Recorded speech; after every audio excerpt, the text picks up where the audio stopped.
beaten up over the things to remember. The scene starts to tumble to the sound of the drums. Oh boy, there ain't no need to fight the tide. It ain't no big thing, just show her a little.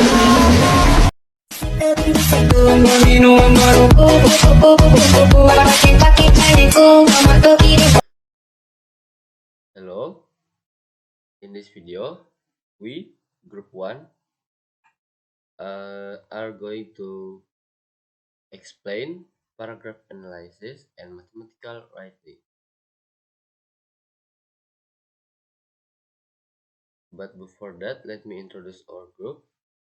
Michel Fernando as the editor, Indra Dwi Kusuma as speaker 1, Lucas Alfredo, myself as speaker 2. Part 1, paragraph analysis. Dalam menganalisis paragraf, kita harus tahu bahwa suatu paragraf itu punya satu topik, satu kalimat utama, dan beberapa kalimat pendukung atau biasa disebut dengan subordinate sentence. Kalimat utama ini biasanya terletak di awal paragraf, kadang di akhir paragraf, ataupun di tengah-tengah paragraf.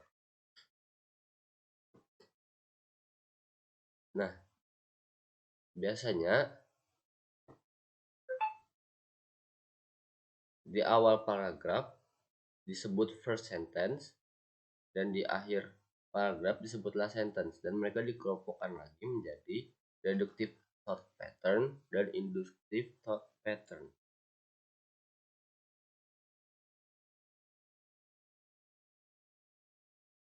Jadi, langkah dalam menganalisis kalimat pada teks matematika itu, pertama, tentukan dulu kalimat utamanya, dan yang kedua, tentukan subjek dari kalimat tersebut.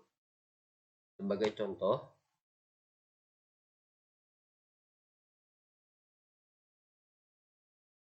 in arithmetic, it is never possible to add unlike quantities. For example, we shouldn't add inches and gallons and expect to obtain a sensible answer. Neither should we attempt to add volts, amperes, farads, ohms, etc. So it goes through algebra.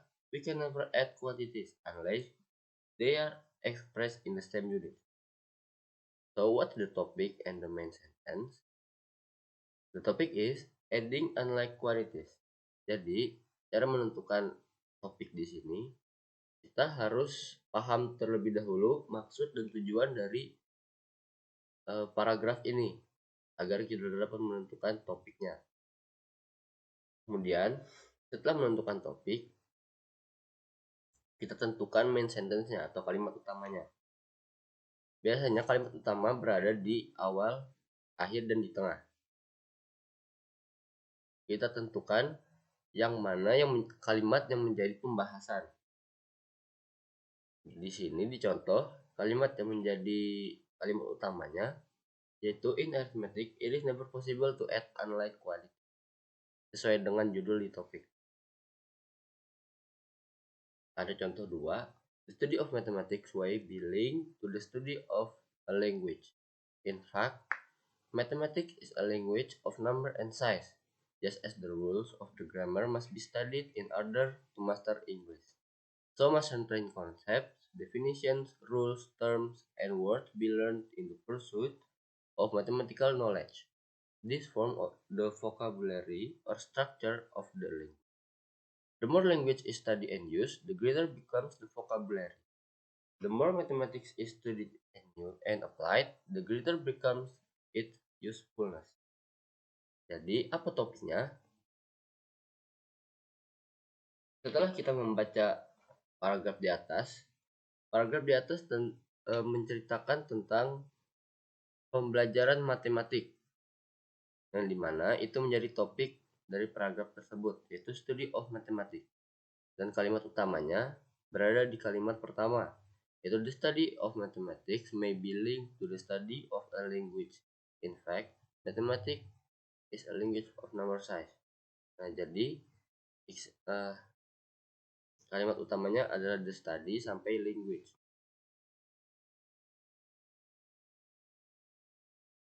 Di sini ada latihan, exercise, find the topic and main sentence of paragraph below.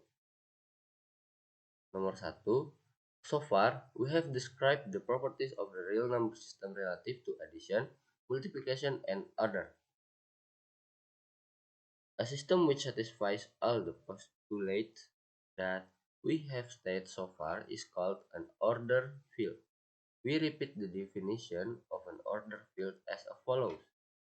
So, what's the topic and main sentence di dalam paragraf ini? Jadi, setelah memahami paragraf ini, kami dapat menentukan apa itu topiknya. Topiknya itu the properties of the real number system and ordered field. Dengan kalimat utama berada di tengah-tengah paragraf ini, yaitu a system which satisfies all the postulates that we have stated so far is called an ordered field. Teks nomor 2. Applied mathematics should read like good mystery, with an intriguing beginning, a clever but systematic middle, and a satisfying resolution at the end. Often the resolution of one mystery opens up a whole new problem, and the process starts all over. For the applied scientist, there is the goal to explain or predict the behavior for some physical situation.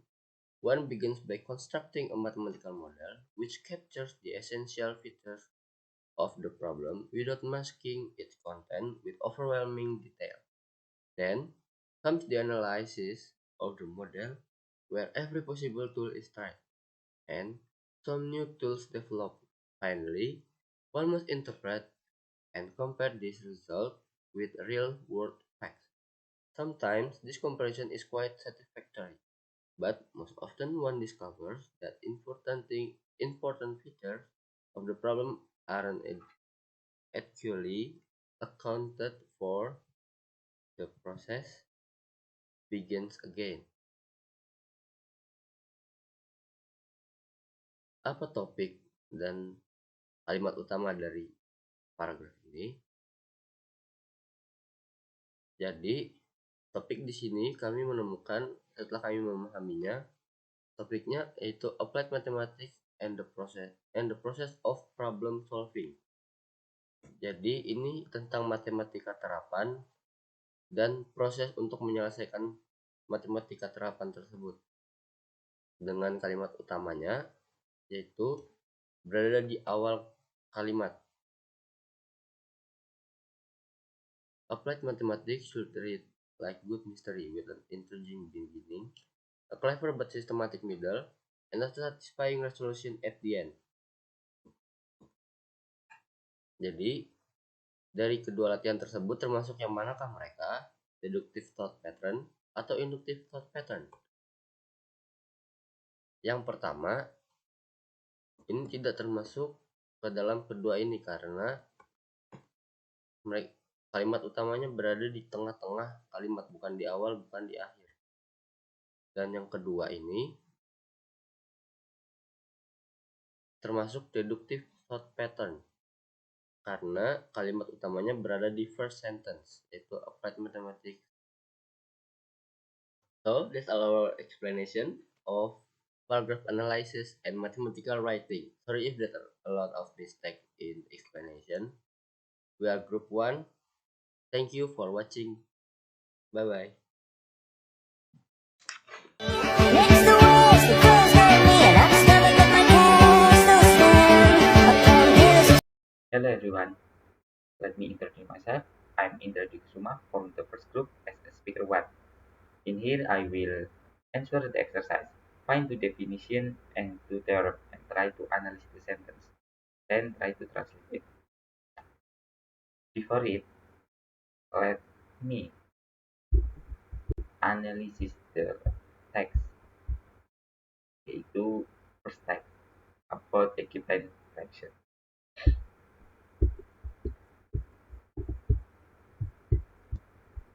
Nah, pada teks tersebut yang paragraf pertama, kita mencari topiknya terlebih dahulu dan juga main sentence-nya terlebih dahulu. Nah, biasanya main sentence itu terletak pada first paragraph atau pada kalimat pertama, kadang-kadang juga in last paragraph, kadang-kadang juga in middle paragraph. Nah, untuk yang ini pada paragraf pertama, topiknya adalah the development of fraction and time notation in ancient Egypt during the Middle Kingdom. Untuk topiknya pada paragraf pertama, dan untuk main sentence-nya adalah main sentence-nya terletak pada awal paragraf, yaitu fraction and the notation to represent them were developed in the Middle Kingdom of Egypt. Kemudian untuk yang subbab pertama ini, yaitu notation.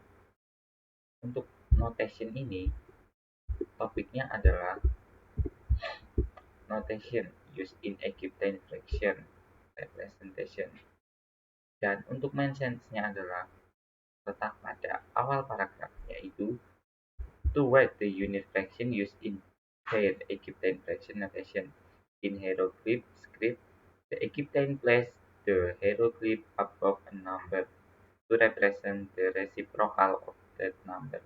Similarly, in hieratic script, they drew a line over the letter represent the number. Kemudian untuk yang subbab kedua ini, yaitu about Egyptian fraction. For the topic is Egyptian fraction in number theory. Dan untuk main sentence-nya adalah sama, yaitu terletak pada first paragraph atau paragraf pertama, yaitu in number theory an Egyptian fraction is the sum of distinct unit fraction. Selanjutnya mari kita jawab untuk exercise-nya. Okay, let me answer the exercise. Find the definition and do theorem in first type about Egyptian fraction. Setelah kita menganalisis teks tersebut, kita mendapatkan dua definisi, yaitu the first definition, Egyptian fraction are an ancient way of representing fraction using unit fraction, where a unit fraction is a fraction with a numerator of 1. Nah, jadi di pecahan Mesir itu baru ada pecahan menggunakan pembilangnya 1. Jadi pada pecahan Mesir itu hanya ada 1 per 1 per 1 per 1, hanya mengenal itu. Untuk arti dari definisi pertama, yaitu pecahan Mesir adalah cara kuno untuk menyatakan pecahan menggunakan pecahan satuan, di mana pecahan satuan adalah pecahan dengan pembilang 1, seperti yang tadi saya bilang. For the definition, second definition is in number theory an Egyptian fraction is the sum of distinct unit fraction, and the value of an expression of this type is a positive rational number A per B. Okay, let me answer the exercise. Find two definition and two theorem in first type about Egyptian fraction. Nah, setelah kita menganalisis dari teks tersebut, kita mendapatkan dua definition, yaitu untuk yang definition pertama is Egyptian fraction are an ancient way of representing fraction using unit fraction, where a unit fraction is a fraction with a numerator of 1. Artinya pecahan Mesir adalah cara kuno untuk menyatakan pecahan menggunakan pecahan satuan, di mana pecahan satuan adalah pecahan dengan pembilang 1. Jadi pada zaman Mesir, orang-orang Mesir kuno baru mengenal pecahan, yaitu di mana pecahan tersebut adalah dengan pembilang 1, kecuali 2/3 dan 3/4. Untuk second definition atau definisi yang kedua kita dapat yaitu in number theory, an equivalent fraction is the sum of distinct unit fraction, and the value of an expression of this type is a positive rational number. Artinya, dalam teori bilangan, pecahan Mesir adalah jumlah pecahan satuan yang berbeda, dan nilai persamaan jenis ini adalah bilangan rasional positif. Itu A per B. Kemudian, untuk teoremanya, yaitu bisa kita lihat pada teksnya, yaitu untuk yang teorema, first teorema, yaitu ini, penulisan bilangan Mesir kuno, yaitu untuk 1/3 dilambangkan dengan seperti gambar mulut ini dengan garis 3 di bawahnya dengan garis yang sejajar. Kemudian untuk 1/10 digambarkan seperti sama, untuk atasnya itu sama seperti 1/3 yaitu seperti gambar mulut, dan untuk di bawahnya menggunakan lengkungan ke bawah, lambang irisan like that, like and second theorem is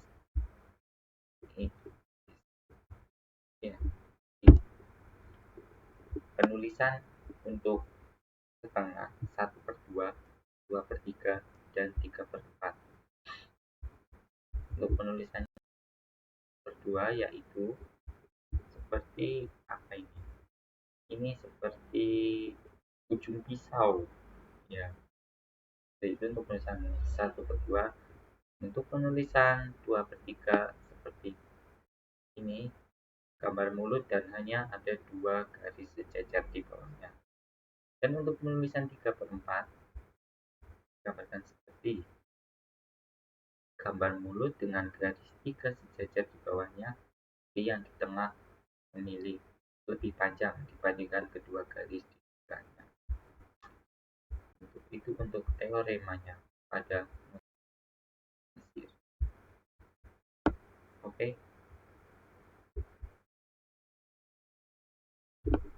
Tadi dikata jumlah tadi yang kelihatannya dikata.